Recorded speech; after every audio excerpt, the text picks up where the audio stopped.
Today I'm going to show you how to install the 48-inch Saratoga ceiling fan by Harbor Breeze.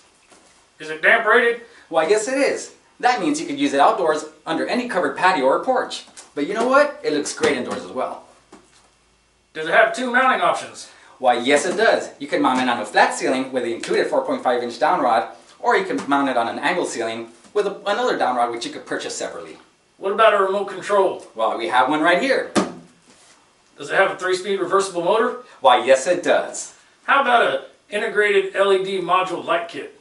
As a matter of fact, yes it does. And that means you'll never have to change the light bulb again. Sounds good. Well, let's unpack this and let's get it mounted. Okay, this video is going to cover the entire installation. But if you just happen to be stuck along some of the steps, you could fast forward by just clicking on one of the links below. If you like this video, please click the like link underneath and other people will be able to find us. Okay, just a couple of notes before we get started. If you're replacing a light fixture with a ceiling fan, you're going to want to make sure that your outlet box is marked acceptable for fan support. If it's not, you're going to want to switch that out before we get started. Also, please make sure that your power is turned off at the breaker box and at the wall switch. If you're not comfortable working with electricity, please just contact a local licensed electrician. Alright, as you can see, we've unpacked the box. What we want to do first is just open up our instruction manual to the part page and make sure all our parts are accounted for. That way we won't get stuck along the way. Okay, first of all we have our mounting bracket, we have our canopy, we have our canopy cover, we have our yoke cover, we have our 4.5-inch downrod, we have 5 blade arms, 5 blades, we have our fan motor assembly, we have our light fitter plate, we have our LED light fixture, no more light bulbs, we have our glass, and we also have a remote pack which includes our remote control and our receiver. We'll show you how to install that along the way. And we also have our lead wire in case you want to install it with a longer downrod. Alright. Does it come with a hardware pack? Why, yes it does! Yes it does! I'm so glad you asked. Our hardware pack includes all our wire connectors, our blade arm screws, our decorative nuts, and our blade screws. A couple of tools we're going to need for this project. We have our Phillips head screwdriver, our electrical tape, and we may need wire cutters, wire strippers. The reason I say may is because everything is easy plug and play. And also, we're going to need our ladder. Alright, we have everything accounted for. Let's get this mounted.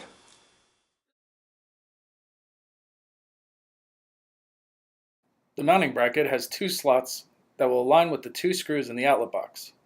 To begin, remove and save the 2 screws in the outlet box using a Phillips head screwdriver.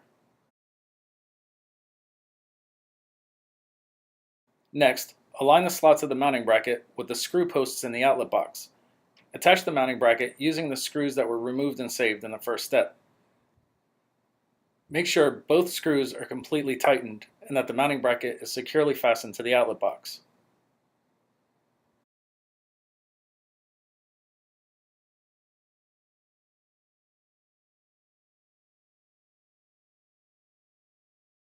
Before installing the downrod, you'll need to loosen but not remove the 2 set screws on the motor collar.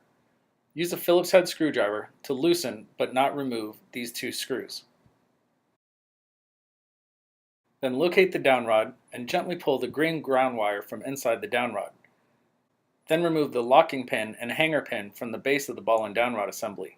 Save these 2 pieces. Next, place the canopy on the ball and downrod assembly.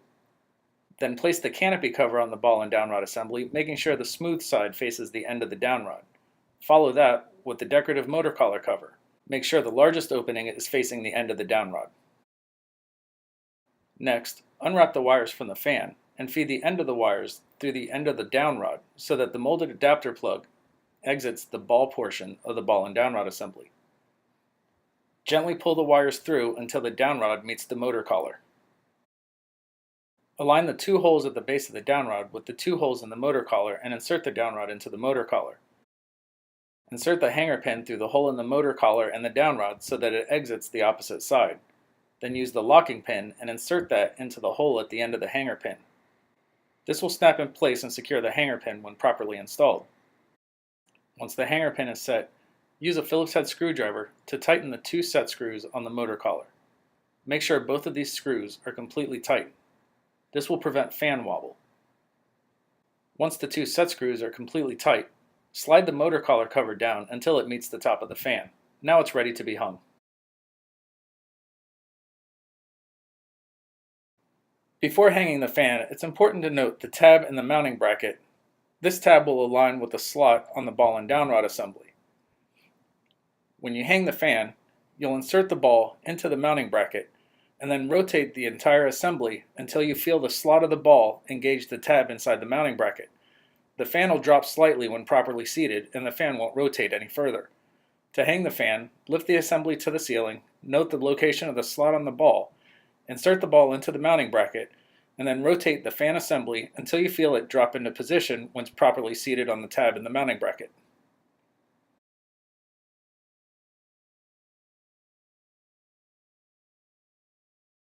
When installing the receiver, the flat side of the receiver needs to point towards the ceiling. You'll notice that there's one side with a plug that'll connect to the fan. The other side of the receiver has 2 wires that'll connect to the house. Before wiring the fan, remove the bit of insulation from the ends of the wires. Then slide the antenna end of the receiver into the mounting bracket so that the receiver rests on top of the ball and downrod assembly.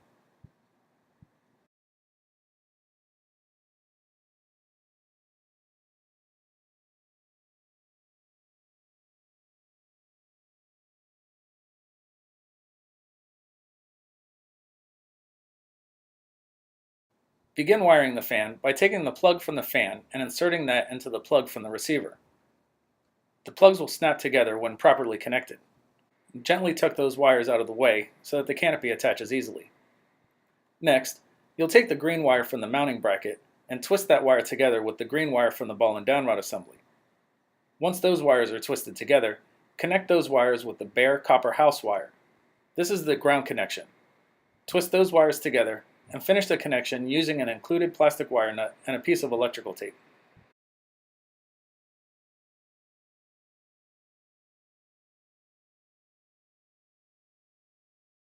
Next, you'll take the white wire from the receiver and twist that wire together with the white wire from the house supply lines. This is the neutral connection. Once those wires are twisted together, finish the connection using an included plastic wire nut and a piece of electrical tape.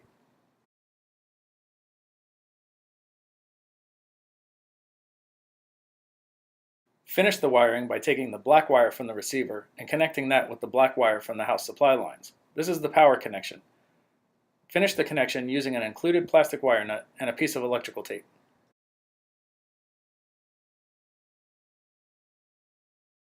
Once the wire connections have been made, gently tuck the wires around the mounting bracket to make room for the canopy to attach.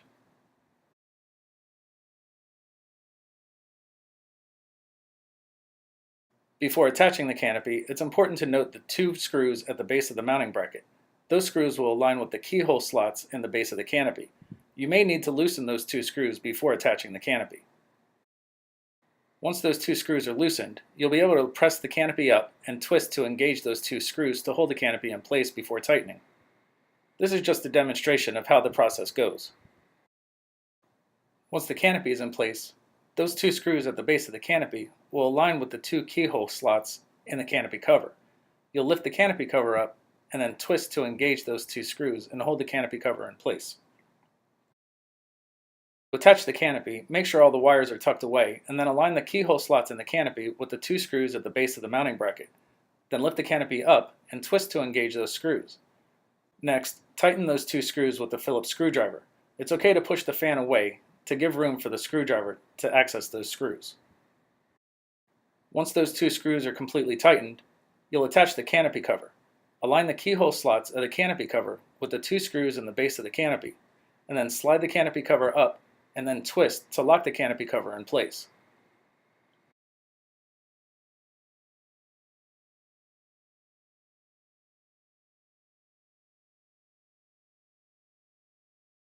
Before assembling the blades, it's important to note the side of the blade that says "this side up." That'll face towards the ceiling. The blade bracket has 3 square posts that align with the 3 square areas on the top of the blade. Place the blade bracket on top of the fan blade so that those square posts insert into the square areas of the blade. Next, Insert one of the decorative bolts into the hole in the bottom of the blade with the wood grain, and flip the blade over and insert a blade screw through the blade arm so that it starts to screw into the decorative bolt. Tighten the screw using a Phillips head screwdriver. Repeat this process for the 2 remaining screws.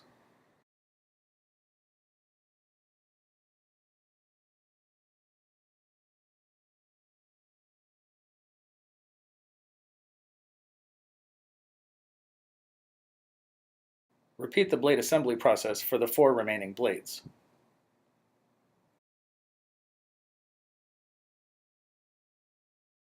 The blades attach to the fan using 2 screw holes at the end of the blade arm that align with the 2 holes in the base of the motor. Insert the blade arm through the slot opening on the side of the motor housing and align the 2 screw holes. Then use a blade arm attachment screw and insert that into one of the screw holes and tighten using a Phillips head screwdriver. Insert a second blade arm screw into the second hole and tighten using a Phillips head screwdriver. Repeat this process for the 4 remaining blades. Make sure all of the screws are completely tightened.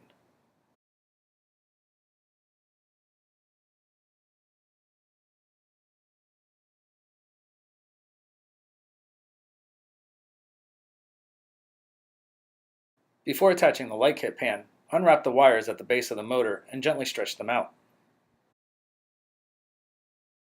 The light kit pan attaches to the fan using 2 keyhole slots and a standard screw hole.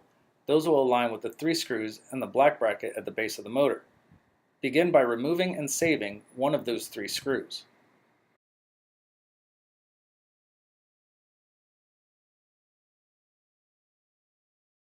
Next, loosen, but do not remove, the 2 remaining screws in the black bracket. Next, feed the wires through the center hole of the light kit pan and align the 2 keyhole slots with the 2 screws that were loosened. Push up and twist to engage those screws. Next, insert the screw that was removed and saved into the standard screw hole of the light kit pan and tighten that screw using a Phillips head screwdriver. Then completely tighten the 2 remaining screws.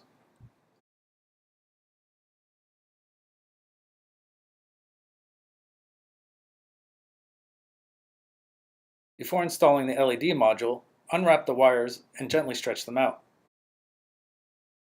The module attaches to the light kit pan using 2 keyhole slots and a standard screw hole. Those will align with the 3 screws in the light kit pan. Begin by first removing and saving one of those 3 screws.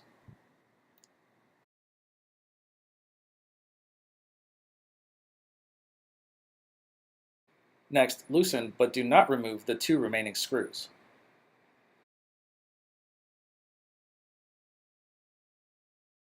Connect the wiring for the LED module by plugging the white wire from the module to the white wire from the fan and connecting the black wire from the module to the blue wire from the fan.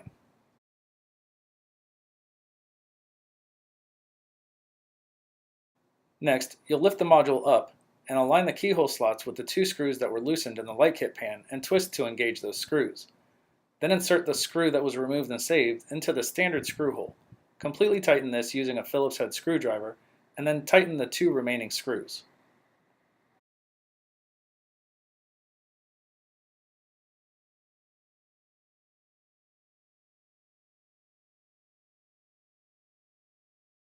The glass bowl uses a twist connection.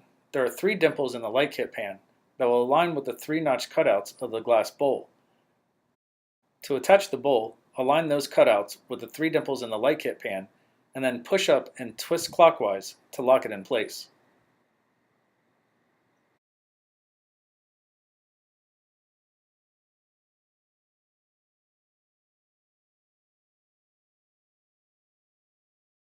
Before using the remote, you'll need to insert the included battery. Remove the remote from the wall cradle, and then remove the battery compartment cover from the back of the remote. Install the battery into the battery compartment according to the diagram inside the battery compartment. Then replace the battery compartment cover.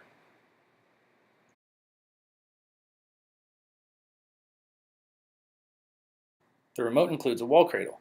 To install the wall cradle, slide the screw hole cover up and off, then use the 2 included screws to attach it to the wall, and then replace the wall cradle screw hole cover.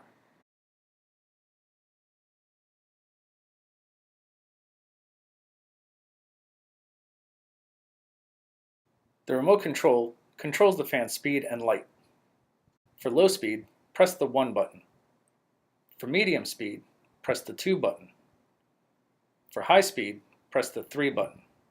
To turn the fan off, press the 0 button. Press and release the light button to turn the light on and off. Press and hold the light button to cycle through the light's dimming feature from bright to dim to bright again. Release the button when the desired brightness is achieved.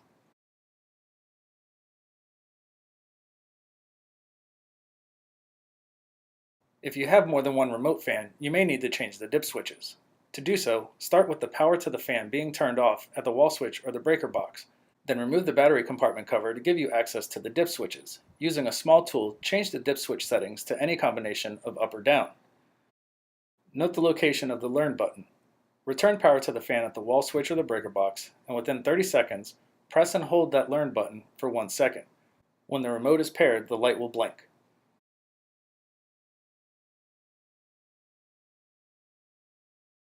The fan features a reversible motor. The reverse switch is on the top of the motor housing. When the switch is set showing a sun icon, the fan will have a downward airflow. This creates a cooling effect during the hotter months.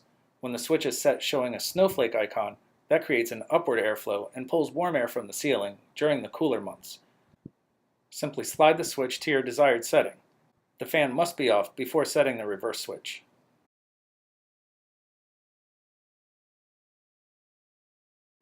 The installation is complete. We hope you found this video helpful, and if you did, please click the like and subscribe button down below. That'll help other people find the video as well. But in the meantime, grab a cold drink, give yourself a pat on the back. You did it. And as we always say around here, we hope you have a fantastic day.